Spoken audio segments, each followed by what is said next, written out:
لحد دلوقتي ما حصلش اي تقدم ولا صرف ولا مواسير ولا حاجه. مفيش اي حاجه حضرتك.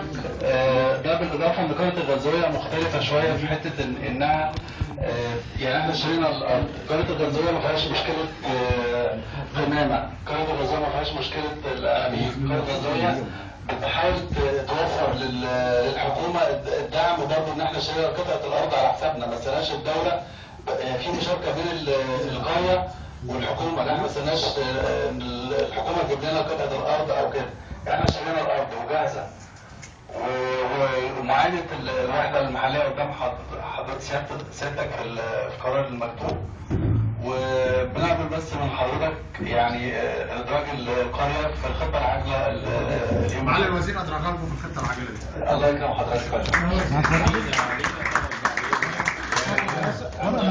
لسه خارج الغزوه ما خلصتش لسه. تم ادراجها